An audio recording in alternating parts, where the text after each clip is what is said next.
করছে যে আমরা ঈদ তো পাইলাম দুইটা, ঈদুল আধা, ঈদুল ফিতর। নবীজি না আসলে সেই দুই ঈদের নাম গন্ধ ছিল না। তাহলে সেই দুই ঈদের মালিক রাহমাতুল্লিল আলামিন নবীজি। নবীজি আসার পরে আল্লাহ এই দুই ঈদ হাদিয়া করছে। নবী আপনার উম্মতদেরকে জানিয়ে দিন তারা যেন সিয়াম সাধনা করার পরে একটা ঈদের দিন পাবে, 30টা দিন পরে তাদের পুরস্কার প্রাপ্তির দিন হলো ঈদুল ফিতর, রমজানের ঈদ। আর যেই ঈদুল আধা যেটা জিলহজ্জাদের 10 তারিখে, যেটা আমরা কুরবানির ঈদ বলি, সেই ঈদটাও সুবহানাল্লাহ।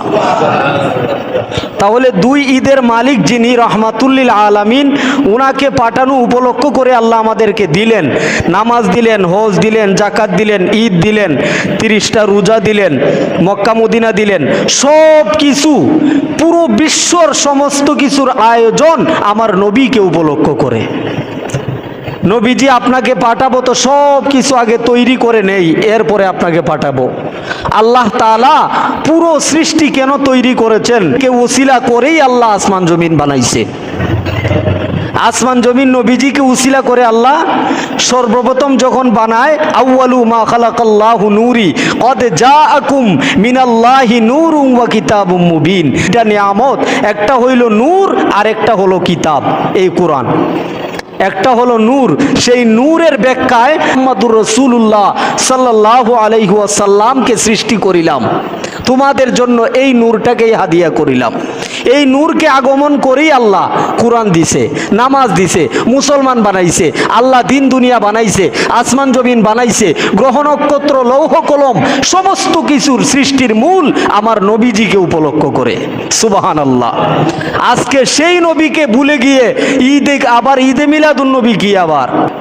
এই হলো উম্মতের কাজ। কারা বিভ্রান্ত করছে? আমাদের মতো হুজুরেরা। ঈদ বলতে আর কোনো ঈদ বছরে নাই। এবার সাপ্তাহিক ঈদের দিন শুক্রবার, এটা বেদাত, এটা করা যাবে না, লিখা আছে। তা এটা তো যে সাপ্তাহিক ঈদের দিন হইতে পারে, অর্থাৎ আদম আলাইহিস সালাতু ওয়াস সালাম দুনিয়াতে অবতরণ করলেন পবিত্র শুক্রবার দিন, উনি উম্মতে মুহাম্মদী ঈদ পালন করে থাকে। তাহলে যিনি আদম নবীরও নবী, আদম নবীরও নবী, সমস্ত নবীগণের নবী, যাহারা দুনিয়াতে এসেছিলেন 1 লক্ষ মতান্তরে 2,24,000 পয়গাম্বর, সমস্ত নবী রাসূলদের নবী, আখিরি পয়গাম্বর রাহমাতুল্লিল আলামিন, উনার আগমনকে ঈদে মিলাদুন নবী বলা হয়েছে। ঈদ শব্দের অর্থ হলো আনন্দ। ঈদ শব্দের অর্থ কি? আনন্দ। নবী শব্দের অর্থ সেই আমার নবীজি। এখন আমরা যেটা করি, এটা সামনে আসতেছে, আলোচনা অনেক গভীর। ঈদ শব্দের অর্থ কি পাইলাম? আনন্দ। কি আনন্দ? মিলাদ শব্দের অর্থ জন্ম বৃত্তান্ত আলোচনা করা। আর মিলাদুন নবী অর্থাৎ আমার নবী, নবীর জন্ম হয়েছে অনেক আগে, নবীর আগমনের দিন, যখন কিছু নাই, নাই বলতে কিছু নাই, শুধু কে আছে? আল্লাহ। আল্লাহ কে আছে? আল্লাহ।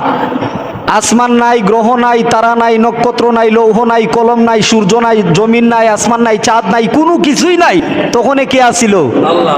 আল্লাহ যখন কিছু বানাইলেন, তখন আল্লাহ তাআলা মন চাহিল যে আমি প্রকাশ হই, আমার ইতাআত করবে।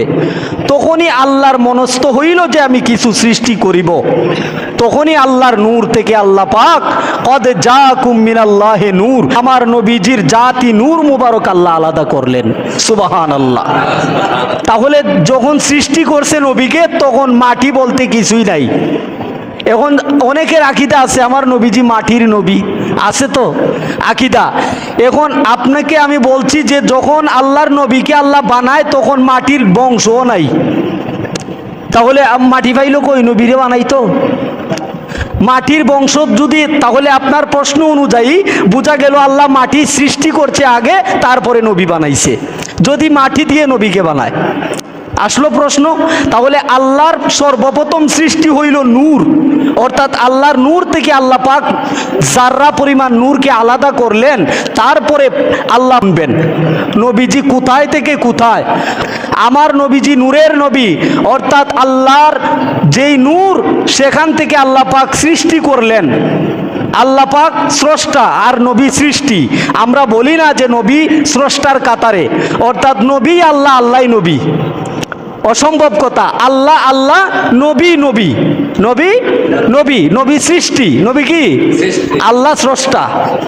বুঝতে হবে এই নবীকে আল্লাহ পাক বানাইয়া রাখলেন, নবীজিকে উসিলা করে আল্লাহ পাক কলম তৈরি করছে। কলম কিতাবে পাবেন, বাংলা যারা পড়ে দেখবেন যে সৃষ্টির সর্বপ্রথম আল্লাহ কলম বানাইছে। কলম বানাইছে কেন জানেন? কলম বানানোর রহস্য, লিখো কলম, আমি যা বলবো তুমি তা লিখবে। একটা কলম বাজার থেকে আনবো, আমার উদ্দেশ্য তো অবশ্যই আছে, কলম দিয়ে কিছু লিখবো। আল্লাহ পাকের উদ্দেশ্য ছিল সেই কুরআনুল কারীম, লিখো কলম, আমি যা বলবো তাই লিখো, আমি আর আমার হাবিব পাকের তাজিম লিখো। মানুষের জন্ম, মানুষ কিভাবে চলবে, সমস্ত কিছু সেই কুরআনুল কারীমে লেখা হইল। সেই কুরআন লিপিবদ্ধ হয়েছে লৌহে মাহফুজে। সুবহানাল্লাহ। এই কোরআনের বাড়ি কোথায়? লৌহে মাহফুজে। বাল হুয়া কুরআনুম মাজিদ ফি লাউহিম মাহফুজ। এই কুরআনুল কারীমের বাড়ি, অর্থাৎ নবীজিকে সৃষ্টি করিয়া আল্লাহ পাক কলম তৈরি করেছেন। নবীর নূর মোবারক। সেই নবীজি যখন দুনিয়াতে তাশরিফ এনেছেন, মা আমেনার রেহেম শরীফ থেকে আগমন করলেন দুনিয়ায়, শাম দেশের বড় বড় প্রাসাদগুলি উজ্জ্বল হয়ে গেছে। মা আমেনা যখন দেখলেন, লক্ষ্য করে দেখলেন শাম দেশের বড় বড় বিল্ডিংগুলা আলোকিত দেখা যায়। সুবহে সাদিকের সময় নবীজি তাশরিফ আনছেন। নবীজির আগমন ছিল জান্নাতি পোশাক পরিহিত অবস্থায়, নবীজি সেজদায় চলে গেলেন। সেই নবীজি উম্মতে মুহাম্মদীর জন্য অনেকবার রব্বি হাবলি উম্মতি শব্দ উচ্চারণ করেছেন। বলুন, আমাদের ঘরে যদি কোনো সন্তান দুনিয়াতে আসে, জন্ম নেয়, সেই সন্তান কি কখনো সে কথা বলতে পারে? সে তো উলঙ্গ অবস্থায় আসবে। সেই নবীজি আসিয়া উম্মতের জন্য কাঁদলেন। আর ওই কথা শোনার পরে আবুল আহাব তার দাসী আজাদ করেছিল। এটা মিলাদুন নবীর চাঁদ আসলে আলোচনা হবে ইনশাআল্লাহ। দাসী আজাদ করেছিল আবুল আহাব, বলেছিল খুশিতে তোমাকে আজকে আজাদ করে দিলাম, আমার বাতিজা দুনিয়ায় আসছে, তাকে তোমরা কদর করতে যাও, সম্মান করতে যাও। রব্বুল আলামিন মা হাজেরা, বিবি হাওয়া একজন হুর গিলমানকে পাঠাইয়া দিলেন মা মেনার ঘরের মধ্যে। ওনারা আসিয়া এক একজন জান্নাতি হুরেরা পরিচয় দিয়ে আমার নবীজিকে রিসিভ করার জন্য পাঠাইয়া দিছে, হুর পরি পাঠাইয়া দিছে, আমার হাবিবকে রিসিভ করতে যাও মা মেনার ঘরে। এই মুহূর্তে আল্লাহর নবী জমিনে তাশরিফ আনতেছে। তা আল্লাহ তাআলা খুশি হয়ে পাঠাইলেন। আল্লাহ তাআলা বলেন, উম্মতে মুহাম্মদী তোমরাও সেই ফজল পাইয়া, কুল বিফদলিল্লাহ, কুল বিফদলিল্লাহি ওয়া বিরহমাতিহি ফাবিযালিকা ফালিয়াফরাহু।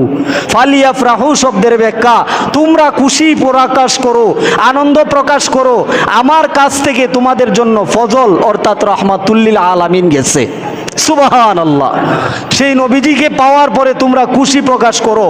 আর এই উপলক্ষে হযরত আবু বকর সিদ্দিক রাদিয়াল্লাহু তাআলা আনহু তিনি হাদিস শরীফে বর্ণনা করেন, মান আনফাকা দিরহামান আলা কিরাতি মাউলিদিন নবী সাল্লাল্লাহু আলাইহি ওয়াসাল্লাম ফি কিফিল জান্নাহ।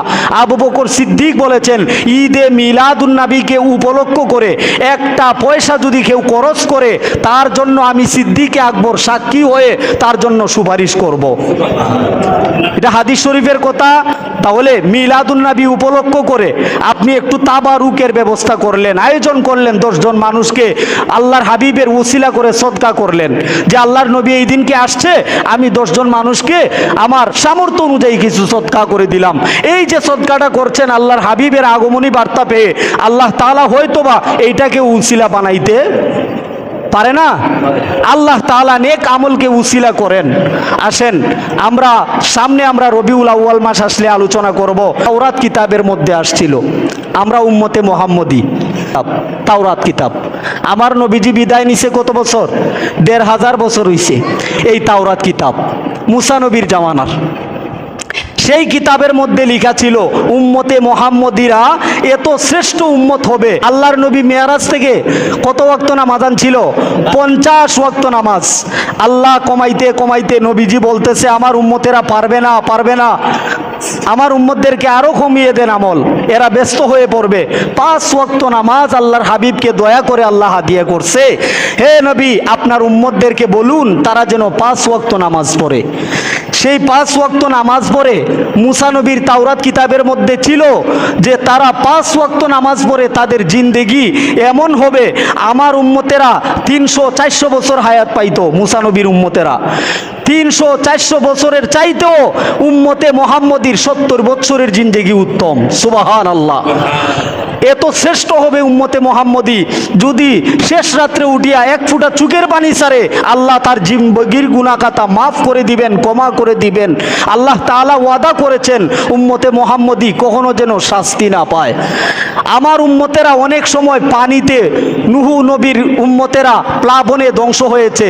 বিভিন্ন নবীর উম্মতদেরকে আল্লাহ পাথর বৃষ্টি দিয়ে দুনিয়া থেকে ধূলিসাৎ করছেন। আমাদেরকে আল্লাহ এত আযাব গজব দিবেন না, এটা তাওরাত কিতাবের সাক্ষী। তার কারণ উম্মতে মুহাম্মদীর উপরে সহনশীলতা আল্লাহ তাআলা আজর থেকে করেছেন। আল্লাহ বলেছেন উম্মতে মুহাম্মদীর উপরে এত আযাব দিব না একমাত্র এই নবীর কারণে। এই নবীর কারণে পাইলো সব দয়া, এই নবীর কারণে পাইলো আল্লাহর দয়া, এই নবীর কারণে পাইলো আল্লাহর এত মায়া, এত রহমত, এত কিছু পাইলো আল্লাহর এই নবীর কারণে। সেই নবী কিভাবে আদর্শ শিক্ষা দিয়ে গেলেন সেটা যদি আমরা না মানি তাহলে কি আল্লাহর নবীর উম্মতের ভিতরে থাকবো? সেটা আমরা চিন্তা করি। আমরা কি করছি, আমাদের কর্ম কি? আমরা যদি দেখি যে তাওরাত কিতাব আমরা কি এখন পাবো? খুঁজলে পাবো তাওরাত কিতাব? নাই। কিন্তু আমরা পাবো কি? কুরআনুল কারীম। কুরআন কি ভাষায় আছে? আরবি। কি ভাষা? কুরআন কি বাংলা? না, কুরআনের ভাষা কি? আরবি। হাদিসের ভাষাও কি? আরবি, বাংলা নাই। হ্যাঁ, যদি আপনার মাতৃভাষায় কনভার্ট করেন তাহলে বাংলা ভাষা করতে পারবেন, কিন্তু মূলত এটা কোন ভাষা? আরবি ভাষা। এক এক দেশের এক একটা মাতৃভাষা আছে, কিন্তু যদি আমি বলি যে বাংলায় কোরআন পড়ি তাহলে কেমন হবে? আল্লাহর এখন আজানও তো বাংলা হয়ে যাইতেছে। আল্লাহু আকবার, আল্লাহ সবচেয়ে বড়, এই কথাটা আজানের মধ্যে দাঁড়ায় যদি বলি আল্লাহ সবচেয়ে বড়, মানুষে কি কইব? কি বলবে মানুষ? নাউযু বিল্লাহি মিন যালিক, আস্তাগফিরুল্লাহ। এই কারণে উম্মতে মুহাম্মদীর উপরে কিছু উম্মতে মুহাম্মদী এই কারণেই ধ্বংস হবে তাদের কর্মের কারণে। তারা যে আল্লাহর নবীর ভাষাটাকে নবীজি যেইভাবে দিয়ে গেছে ঠিক ওইভাবে ভাষাটাকে না রেখে তারা পরিবর্তন করে তাদের ভাষায় এই সমস্ত বিষয়গুলি কনভার্ট করলে কি আর হয়? আজান এটা হলো আরবি ভাষা।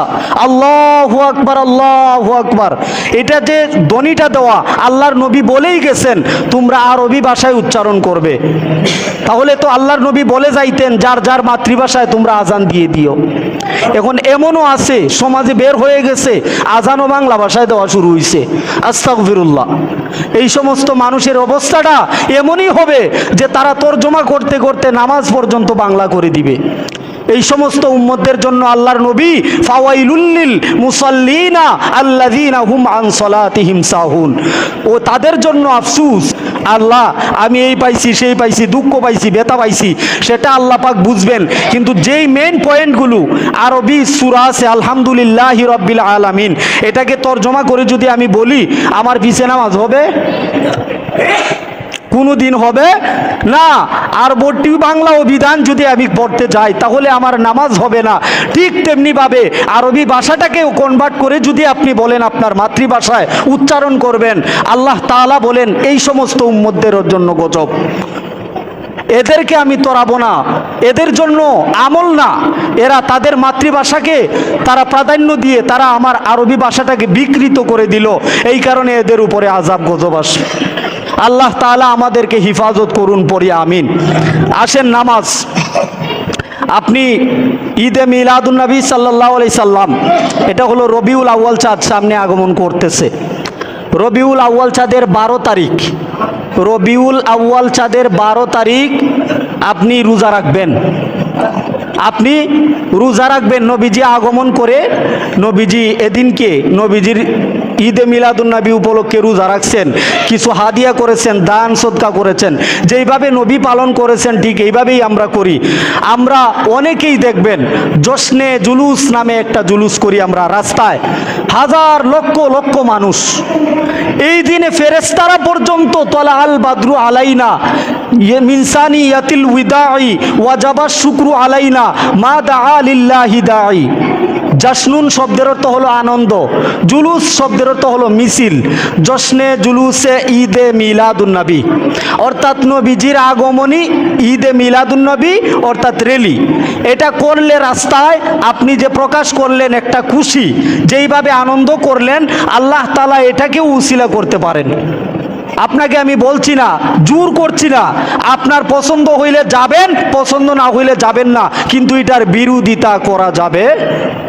বিরোধিতা করতে পারবেন? আপনি ভিন্ন মতের মানুষ থাকতে পারেন, উম্মতে মোহাম্মদীতে 72টা ফেরকা 73টা দল থাকতে পারে আপনার মত আপনার কাছে, কিন্তু এটার বিরোধিতা যে করবে হুব্বে রাসূলের সাথে সম্পৃক্ত বিদায়, এই ব্যক্তিটা বেঈমান হয়ে যাবে। যদি বলেন এটা করা যাবে না, কুল দলিল লাগবে, দলিলে হাকিকতেই লাগবে যে এটা করা যাবে না। ফেরেশতারা করেছেন, না করতেছেন কেন, তার কারণটা কি? আপনি বলতেছেন এখন করা যাবে না, আপনার পছন্দ না হইলে না হবে, আরেকজন করতেছে, আমি মিলাদ পড়ি দাঁড়িয়ে, আপনার পছন্দ হয় না, আপনি করবেন না, আপনার মত আপনার কাছে, কিন্তু এটাকে যে বাধা দিবে, বোঝা গেল তার ভিতরে দুশ্মনী আছে। হ্যাঁ, আপনি নামাজ পড়েন না, আপনার ভালো লাগে না, দূরে থাকেন, আরেকজন নামাজ পড়তেছে, নামাজ ভালো না, এদিকে যাইস না, এদিকে আয়। ওই যে ব্যক্তিটাকে নিয়েছিলেন, আপনার জীবনের সমস্ত নেক আমলগুলি বরবাদ হয়ে গেছে, শেষ। আপনার দোয়া কবুল হবে না, কাঁদলেও কাজ হবে না, আপনি জাহান্নামের কীট হয়ে মারা যাবেন। হ্যাঁ, এই কারণে আসুন ভাই, নবীর হুব্বে সম্পৃক্ত বিদায়, যেই জায়গায় নবীজির মোহাব্বত আছে, নবীজির তাজিম আছে, আসেন নবীজিকে সম্মান করেন, আল্লাহ তাআলা আপনার সম্মান বাড়িয়ে দিবেন। পড়ি আমিন।